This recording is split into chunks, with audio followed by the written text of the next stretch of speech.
अगर आप बिजनेस कर रहे हैं तो उस वक्त आपके मन में एक ख्याल आता है कि हमें जीएसटी लेना चाहिए। जीएसटी लेने के क्या क्या फायदे हैं और जीएसटी ना लेने के क्या फायदे हैं। बहुत सारे आप व्यापारियों के पास जाते हैं तो आपसे जब बिलिंग का मांगा जाता है तो आपसे जीएसटी नंबर मांगा जाता है कि अगर आपका बिल बनवाना है तो आपको जीएसटी। तो उसके क्या बेनिफिट हैं और क्या बेनिफिट नहीं है। अगर ले लेते हैं तो क्या बेनिफिट मिलेगा, नहीं लेते तो क्या। तो कैसे है मेरी YouTube फैमिली, उम्मीद करता हूं कि सब आप अच्छे होंगे। आज मेरा टॉपिक है जीएसटी क्यों लेना चाहिए और क्यों नहीं लेना चाहिए। अगर आप मेरी वीडियो लास्ट तक देखेंगे तो इस जीएसटी के बारे में अच्छे तरीके से मैं आपको समझा दूंगा और आपको समझ भी आ जाएगा। उम्मीद करता हूं कि ये वीडियो लास्ट तक आप वॉच करेंगे और आपको भी अगर बिजनेस करना है तो आपको समझाया जाएगा और अच्छे तरीके से बताया जाएगा। तो चलिए चालू करते हैं। देखिए क्या होता है, आमतौर पे जब हम कोई नया बिजनेस करते हैं तो हमें ये लगता है कि हमें जीएसटी ले लेना चाहिए। उसका कारण मैं बताता हूं। होता क्या चीजें हैं कि जब हम कोई भी सामान को परचेज करते हैं, जैसे हम एग्जांपल तौर के देखें कि ये हमारे पास एक रिमोट है। अगर इसकी कीमत मात्र हमारे पास 100 रुपए है और हम किसी शॉप में लेने जाते हैं तो वो हमारे पास वो बताते हैं 118 रुपए का है या 128 का है, 112 का है। तो उस समय क्या होता है कि हमें ये लगता है कि हमें इसको ले लेना चाहिए। पर जब आप आगे की ओर इसी चीज को बताने जाते हैं कि भैया हम 120 रुपए का देंगे, उसमें से आपको एक चीज नहीं बताई जाती कि आपको जो 118 का दिया जा रहा है, ये 120 का दिया जा रहा है, तो 18 रुपए आपका जीएसटी का चार्ज है और आपका 100 रुपए इस प्रोडक्ट की कीमत है। तो यानी कहना चाहिए कि प्रोडक्ट की कीमत कितनी हुई, 100 रुपए, और आपका इसके ऊपर टैक्स जो लगा है वो हो गया क्या, 18 रुपए। तो इसलिए 118 रुपए का। अब आप जीएसटी लिए हैं तो क्या फायदा मिलेगा, मैंने आपको बताया था, और नहीं लिए हैं तो क्या फायदा मिलेगा। जब आप जीएसटी लिए हैं तो इस प्रोडक्ट को जब आप खरीदेंगे तो आप अपना जीएसटी नंबर देंगे तो आपको उसमें जीएसटी में बिल बनाया जाएगा। जब जीएसटी का बिल बनाया जाएगा, पड़ा आपको ये 100 रुपए का ही है, बट अभी उस समय आपको 118 रुपए देना है। जब आपसे बिल काटा जाएगा, बिल कटने के बाद ये सामान जब आप बेचने जाएंगे तो 120 रुपए का बेचेंगे, यानी आप 2 रुपए अपना प्रॉफिट लेके बेचेंगे, ठीक है। तो जब आपको 120 रुपए का बेचेंगे तो उससे आप ये पूछेंगे कि भैया आपका जीएसटी नंबर है क्या। अब आपको उस समय या तो आप दुकानदार को ये बताएं कि सर आपको 18% टैक्स लगेगा, 102 रुपए का सामान है और 18% टैक्स लगेगा तो यानी 120 रुपए हुआ, या तो आप ये बोलें कि सर ये 120 रुपए का है।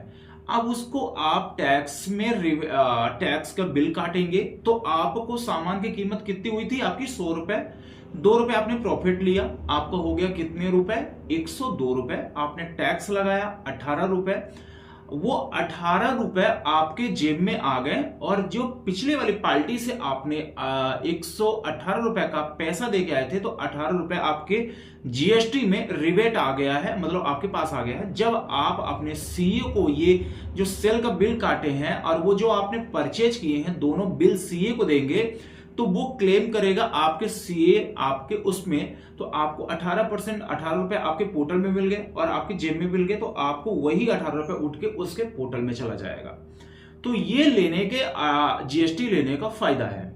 अब दूसरा, अगर आप जीएसटी नहीं लिए हैं, आप एक ऐसे ही गल्ला को चला रहे हैं, किराना की शॉप में कर रहे हैं, तो आपको एक चीज जानकारी से पहले से बता दूं कि अगर आप दुकान में बिजनेस कर रहे हैं, किराने की शॉप कर रहे हैं या कोई भी कर रहे हैं, तो कोई भी प्रोडक्ट इंक्लूड जीएसटी आता है या विदाउट जीएसटी आता है। विदाउट जीएसटी मतलब पहले अमाउंट का बताया जाता है, फिर उसका जीएसटी बताया जाता है। कोई भी प्रोडक्ट का है इंक्लूड जीएसटी बताया जाता है। जैसे आप एक एग्जांपल तौर की हम बात करें, अगर आप एक एसी लेने जाते हैं तो उसमें 28% आपको 28% का जीएसटी लगता है, वो इंक्लूड होके आपको बताया जाता है। ये आपको अगर आपको ये बताया जाएगा कि सर 20,000 की एसी है और आपको 18% टैक्स 28% टैक्स लग रहा है, तो आप वहां से बोलोगे कि सर हमें टैक्स रहने दो, आप मेरे को डायरेक्टली दे दो। तो क्या है कि कोई भी मैन्युफैक्चरर है, अगर आप मैन्युफैक्चरर से उठा रहे हैं तो वो भी कहीं से सामान लेके आया है तो वो भी टैक्स दे गया है, आपको आगे भी टैक्स देगा। अभी एक चीज इसमें और बताऊंगा, विदाउट जीएसटी के, विदाउट टैक्स के भी कैसे आपको सामान मिल सकता है। तो इसके बाद आपको उसमें क्या करना है कि जब आप अपने फर्म के नाम से, जैसे आप एसी ले रहे हैं तो आप अपने फर्म के नाम से टैक्स बनवाइए, मतलब बिल बनवाइए। तो आपको जो 28% हो गया, तो आपको जितना भी अमाउंट बनता है वो आपको आपके जीएसटी में मिल जाएगा। तो वो आप जब किसी को सेल करेंगे तो वो आपके जेब में पैसा आ जाएगा। तो ये सबसे बड़ा फायदा है। अगर आप कोई 4 व्हीलर खरीद रहे हैं तो उसमें काफी अच्छा छूट मिल जाएगी आपको। आप अपने फर्म के नाम से लीजिए, और आपके फर्म के नाम से रहे या पर्सनल नाम से रहे, आपको कोई फर्क नहीं पड़ना चाहिए। क्योंकि आप अगर प्रोप्राइटरशिप आपकी फर्म है या पार्टनरशिप है तो भी आप ले सकते हैं, तो आपको जीएसटी का रिबेट आपको मिल जाएगा अगर आप आगे का सेल करने का काम है। अब आप जीएसटी नहीं लेते हैं तो क्या माइनस है? आपने सामान लाया, 118 रुपए का आपको उसने सामान दिया, आपने 118 उसको दे के आए और उसको आप 120 रुपए का सामान उसको आपने बेच दिया, ठीक है। अब आपके पास आपको इसका रिबेट नहीं मिलेगा। अब आपने तो 120 रुपए उससे ले लिया आपने, ठीक है, बट आपको सामने वाले के पास उसको रिबेट किसी प्रकार से नहीं मिलेगा। या फिर आपको ये सामान 120 रुपए का सामने वाला ही दे, क्योंकि वो जानता है कि जब एक बिजनेसमैन होके ये जीएसटी नहीं लिया है यानी एक सही बिजनेसमैन नहीं है। बड़ी बड़ी कंपनियों में क्या होता है कि जब आप कोई भी बिजनेस करने जाते हैं, अगर आप मैन्युफैक्चरर हैं या ट्रेडर्स हैं, जीएसटी लिए हैं, तो आपके फर्म में पैसा भेजा जाता है तो आपको एक अच्छी कंपनी मानी जाती है, ये बिजनेसमैन माना जाता है कि ये जेन्युइन बिजनेसमैन है। आपको ज्यादा चांसेस मिलते हैं बैंक से लोन लेने के लिए और कहीं अच्छे अच्छे डील पाने के लिए, एक नया टेंडर्स पाने के लिए, ये सारी चीजों को एक आपको फायदा मिल जाता है।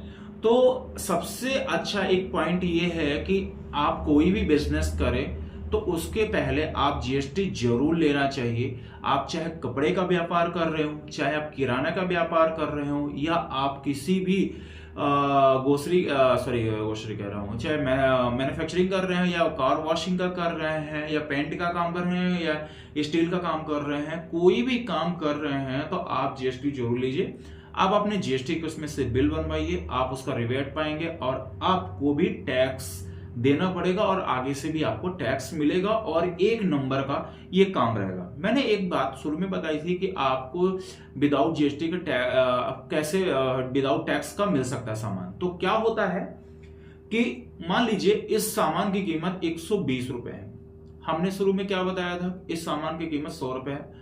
तो आपके पास जब जीएसटी नहीं होता तो आपको यही सामान 120 रुपए का दिया जाता है, तो आपको महंगा लगता है क्योंकि आपने जीएसटी नहीं लिया हुआ है। तो इसलिए आप कोई भी, और वो नंबर 2 का काम भी कहलाता है, तो आप सरकार की नजर में बचे रहेंगे और अच्छे बने रहेंगे और आपका अकाउंट भी मेंटेन रहेगा। आप कितने भी का धंधा करिए, करोड़ का, 2 करोड़ का, 20, 30, 50, 100 करोड़, 200 करोड़ के जितने का भी करेंगे, अगर आपका लीगल पैसा रहेगा, कहीं पास आपके पास कोई भी टीम आती है, जीएसटी की आती है, इनकम टैक्स की आती है, तो आप पूरा एक बैलेंस शीट बना रहेगा, आपको पूरा टैक्स पे करे रहेंगे, कुछ भी नहीं होगा, आप शान से चल सकते हैं और एक बिजनेस अच्छे ऑटो पायलट में जा सकता है।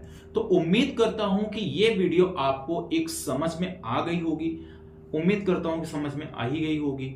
अगर नहीं समझ में आई है तो आप मेरे को कमेंट बॉक्स में मैसेज कर सकते हैं, हम आपकी कमेंट का रिप्लाई जरूर करेंगे और उम्मीद करते हैं कि आप ऐसे ही स्वस्थ रहें, मस्त रहें। और चैनल अगर सब्सक्राइब नहीं किए हैं तो चैनल को भी सब्सक्राइब कर लीजिएगा, बेल आइकन को भी प्रेस कर लीजिएगा और ज्यादा से ज्यादा इस वीडियो को उन व्यापारियों को शेयर करिएगा जो अभी एक साहूकार की तरह एक पेन कागज में लिख के चल रहे हैं और उनको अभी बिजनेस के बारे में अच्छे से नॉलेज नहीं है, ताकि वो भी जीएसटी लेके एक अच्छा सा व्यापार कर सके और एक देश के भागीदार बन सके। तो चलता हूं, फिर मिलता हूं नए वीडियो के साथ, तब तक के लिए स्वस्थ रहिए, मस्त रहिए।